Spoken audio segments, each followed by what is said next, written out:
यदि किसी अंग्रेजी वर्ड में टी से पहले और यम के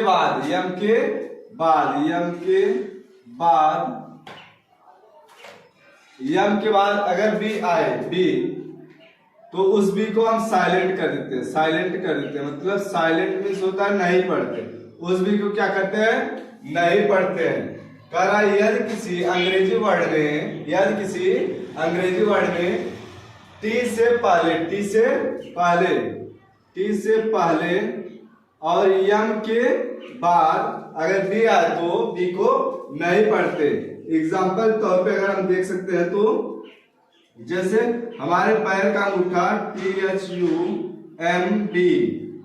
देखो अब यहाँ क्या होता है, सबसे पहले जब हम पढ़ते थे तो क्या पढ़ते थे, थम पढ़ते थे। तो यहाँ इस रूल के मुताबिक क्या कर रहा है, टी से पहले और यम के बाद तो यहाँ पर यम के बाद बी आया, इस बी को हम नहीं पढ़ेंगे, इस बी को क्या करेंगे, नहीं पढ़ेंगे। तो क्या हुआ,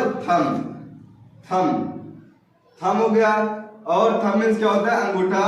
दूसरा क्या करा है, CLIMB।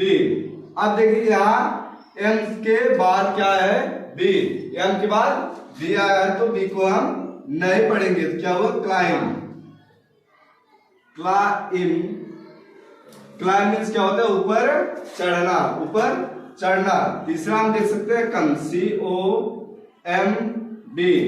अब यहाँ क्या है, यम के बाद भी आया, इसको भी हम नहीं पढ़ेंगे। क्या हुआ, कम मीन्स क्या होता है, कंघी। मीन्स क्या होता है, कंघी। और एक और एग्जांपल हम देख सकते हैं जैसे डेट, DEBT। अब देखिए इस एग्जांपल में क्या है, टी से पहले भी आया, इसको भी हम नहीं पढ़ेंगे, इसको हम नहीं पढ़ेंगे। क्या हुआ, डेट मीन्स क्या होता है, कर्ज। ऐसे वीडियो देखने के लिए सब्सक्राइब करें हमारे चैनल ऑनलाइन।